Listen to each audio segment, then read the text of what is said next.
Hello guys, how are you? I'm Hardeep Singh. Welcome back to your own YouTube channel.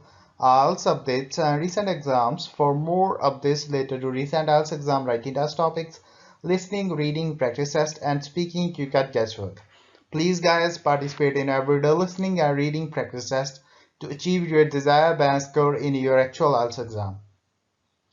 Please hit the like and subscribe button. Press the bell icon for the upcoming notifications.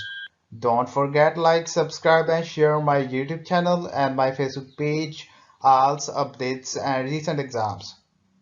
Part 1. You will hear a man buying tickets over the phone. First, you have some time to look at questions 1 to 5.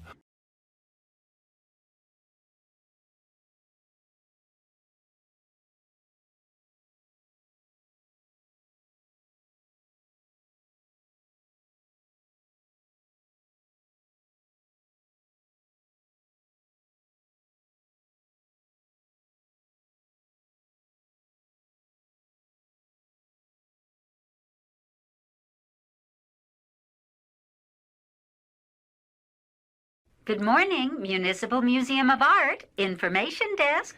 Yes, I'd like to find out about tickets for... Tickets? That's our special events department. Let me transfer you.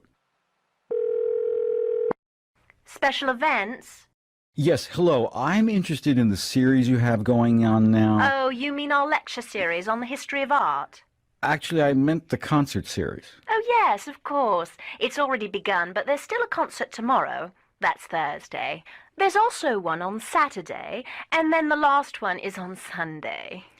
The one tomorrow, is that when they'll be playing the Mozart concerto? Yes, it is. Then I'd like 2 tickets for that, if they're still available. Yes, we have some tickets left. Now, I'll need your name. It's Stephen Milford. That's Milford. Since you want tickets for tomorrow, there isn't time to mail in a check. You'll have to pay by credit card. That's not a problem. Then I'll need your credit card number. Oh, of course. It's 1659798 8164. Got it. Okay, you wanted 2 tickets, right? Yes. At £16.35 apiece, that comes out to a total of £32 and 70p. You can pick up your tickets at the door. Before you hear the rest of the conversation, you have some time to look at questions 6 to 10.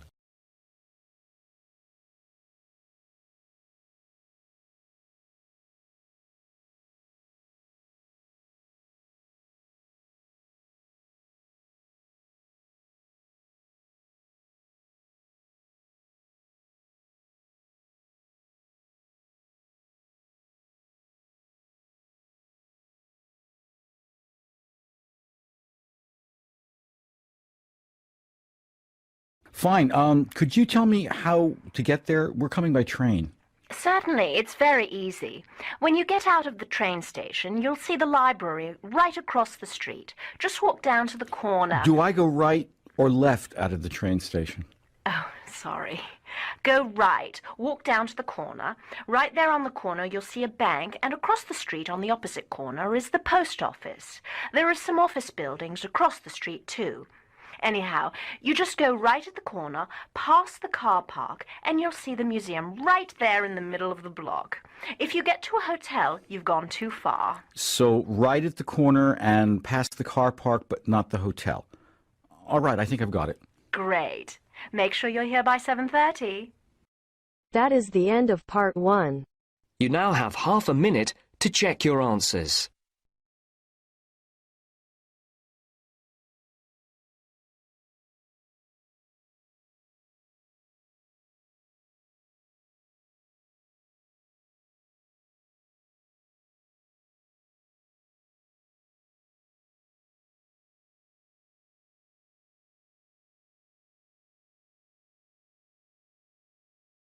Now turns to part 2.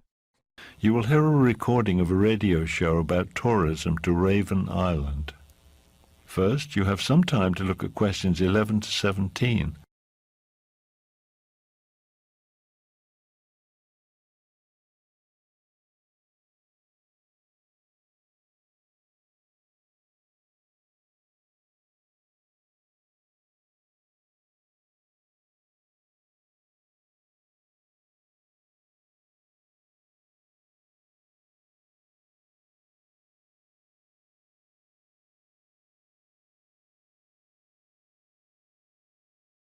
Good afternoon and welcome to Travel Time.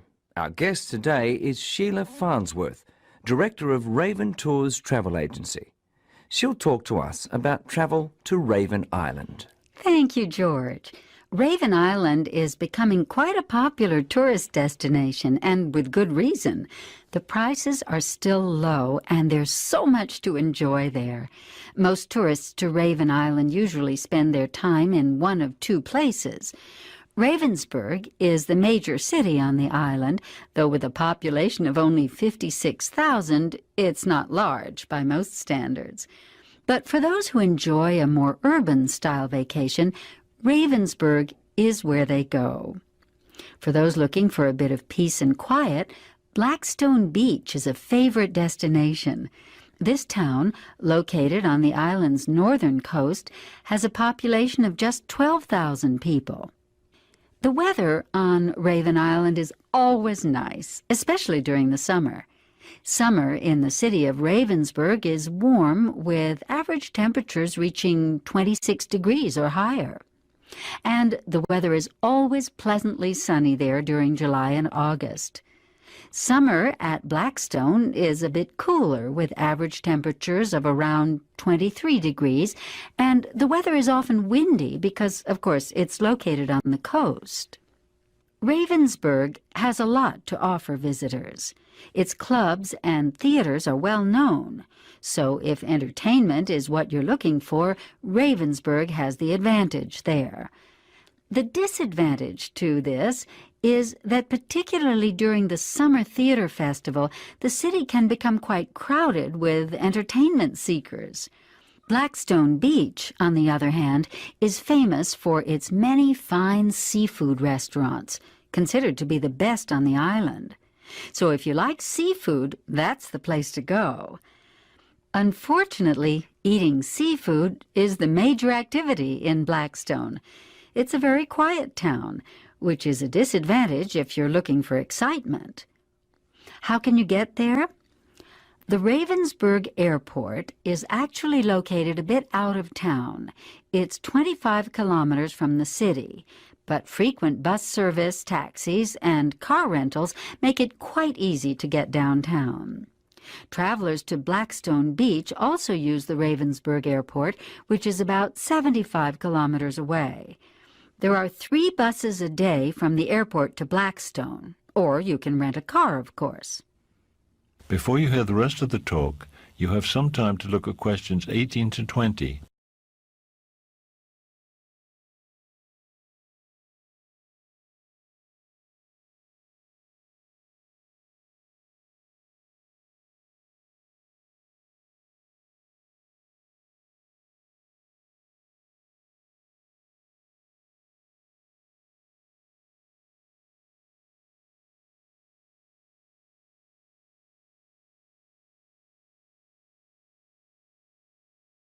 Because of the low prices on Raven Island, many tourists travel there with shopping on their minds.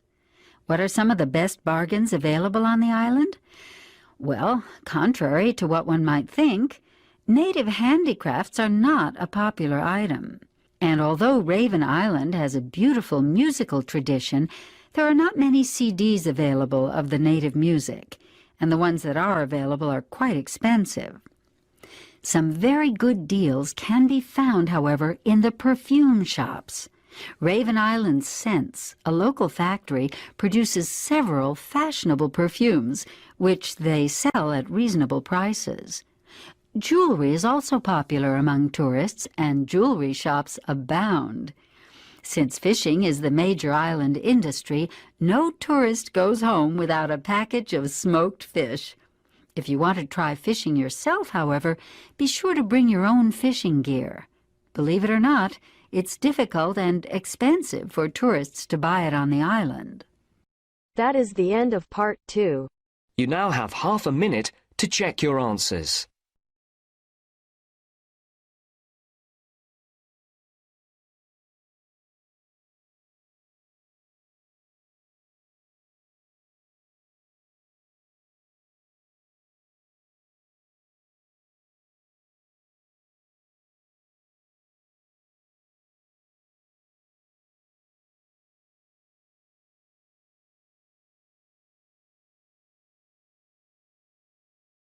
Now turns to part 3.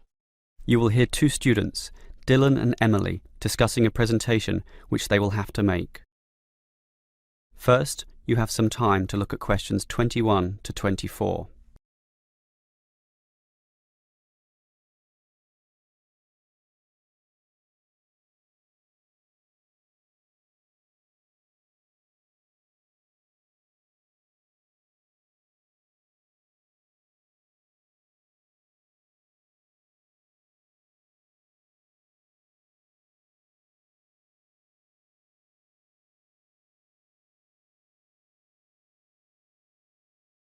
Okay, Emily, as you know, we've got to do this presentation together.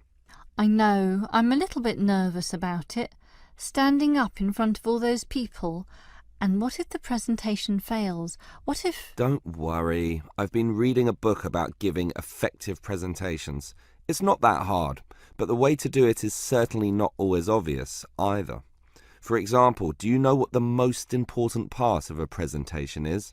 The final summary, I guess. The opposite. The first minute, in fact. The theory says that first minute is when you win or lose the audience. If you lose them at that point, you'll probably never get them back. So that's why you need a hook. A hook? You mean like when you catch fish? Yes. I mean, not exactly, but yes. We want to catch the audience, right? So we need to start in a way which wakes them up, gets them interested, and makes them watch us. I see. Basically, no matter how good our presentation is, if the message doesn't get across, the presentation fails. So we need to give a fact which really amazes them, or an interesting story, or pose a dilemma which makes them think, something they can really puzzle over. It's better if this is related to the subject, of course, something to do with management in our case. So that's the hook? That's right. From then on, we'll just follow the basic advice. Like what? Like, talk to your audience, as equals. Don't talk down to them or up to them. They're just the same as us, right? You're right, Some of the best presentations I've ever seen sounded just like conversations. Exactly. And what else made them good? Well, the speakers sort of involved me in the topic and issues under discussion by asking questions, by referring to me, by saying you, and, well, basically they were interesting. And they're exactly the tips we'll follow too. It should be fine. Before you hear the rest of the conversation, you have some time to look at questions 25 to 30.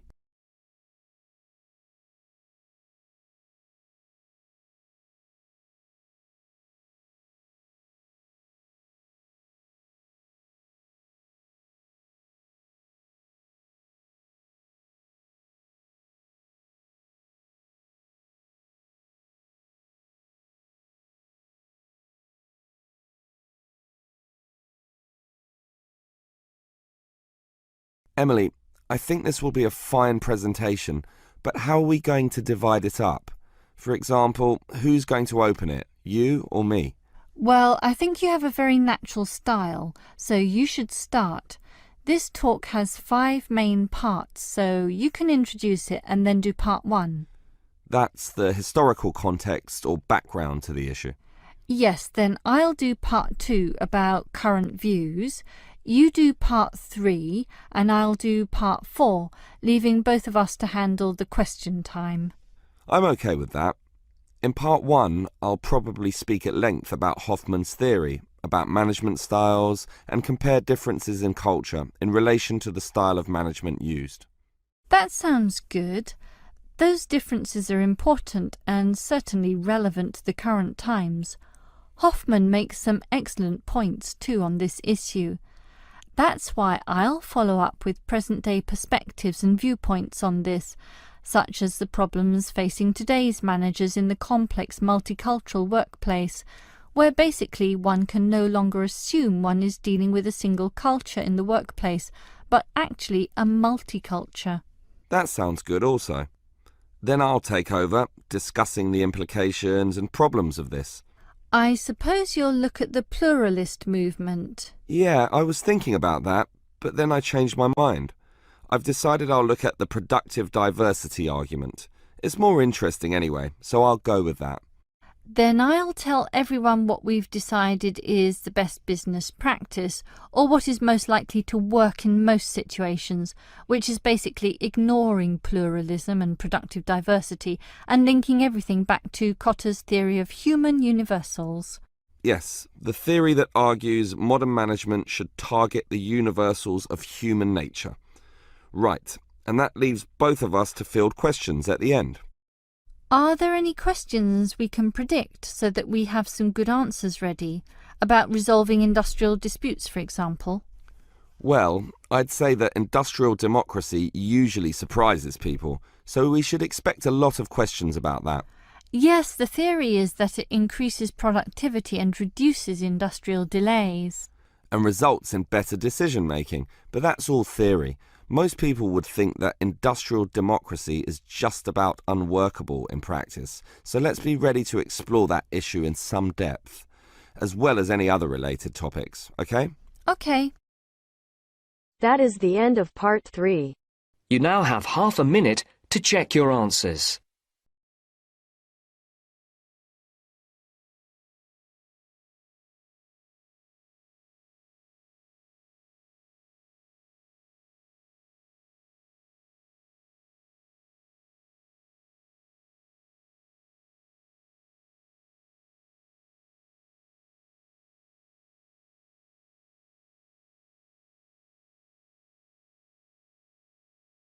Now turns to part 4. You will hear a lecturer discussing the possibility of creating nuclear fusion. First, you have some time to look at questions 31 to 40.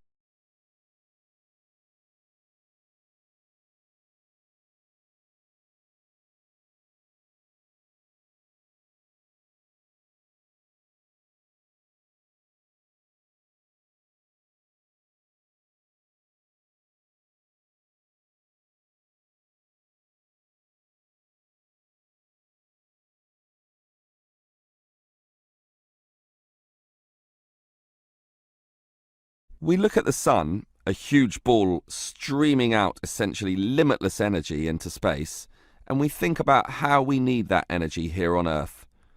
Our oil reserves are running out, coal burning causes much pollution, and nuclear energy has many dangers. But where does the sun itself get its energy?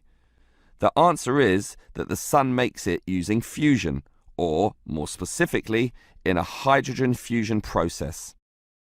There is no pollution, no radioactivity, no waste products, and we have plenty of hydrogen. So, hydrogen fusion seems the perfect answer to our energy needs, and scientists have long attempted to achieve it here on Earth. So what happens during this process? The first step is to make two light atomic particles approach. In the case of our sun, these are hydrogen particles, the lightest and also the easiest to deal with. However, the problem is that the nuclei of atoms have electric fields, and fusion between these particles is opposed by their similar electric charge. They most naturally repel each other, and the nuclei of all elements are exactly the same in this respect. Thus, in order to overcome this repulsion and force them together, in the second step, the particles are heated. The trouble is, you need a lot of heat, incredible temperatures of the sort only seen on the surface of the sun. This is many millions of degrees, far higher than the melting point of any known material. Still, the concept is simple. The hot, wildly moving particles, which are now called plasma, will crash into each other, resulting in the third step, the fusion into helium, which releases energy and begins a self-sustained process. So, we know how fusion works. Thus, the big question is, can we create it here on Earth? We actually have the technology to superheat hydrogen into plasma, but no container on Earth can deal with those temperatures. Thus, we need to confine this superheated material so that it doesn't touch anything. For that, we need a special reactor, and most research has focused on an apparatus known as a tokamak system. That's Tokamak, an acronym from some Russian words meaning toroidal chamber with magnetic field. It's an apt name, since a very powerful magnetic field is used to confine and suspend the super hot plasma in the air so that it doesn't touch anything. This is possible only because this plasma has an electric charge, which interacts with the magnetic field. Of course, the walls of the fusion vessel will still get hot, very hot, and to avoid being melted, they must be cooled with a cryogenic system to intensely low temperatures. But now we are faced with the second problem. If we are to draw power from this system, the reaction must be continuous and controllable. However, when fusion begins, the plasma becomes unstable, and at these temperatures, that is a very serious situation. If we lose control, a disaster could result. Despite the obstacles, in 2010, a European device managed some success, but needed far more power to generate the fusion reaction than that produced from the fusion itself. Obviously then, it was not useful as a power source. More to the point, this system could only sustain a fusion reaction for a fraction of a second, yet, to self-sustain, the fusion needs to run for at least 10 seconds. And the future looks bleak. Unfortunately, most scientists predict that many decades will have to pass before fusion power can become a practical reality. That is the end of part 4. You now have half a minute to check your answers. So guys, don't forget like, subscribe and share my YouTube channel and my Facebook page. IELTS updates and recent exams. For more updates related to recent IELTS exam writing test topics, listening, reading, practice test and speaking, you cut guesswork. Please guys, participate in everyday new IELTS listening and reading practice tests to achieve your desired band score in your actual IELTS exam. For more IELTS material, visit my official website www.ieltsupdatesandrecentexams.com. The link is given below in the description. If you need PDF files of latest IELTS material, then please join my Telegram channel. So guys, please write your score below the comment section. Again, thanks for listening. God bless you all guys. Stay tuned, stay safe.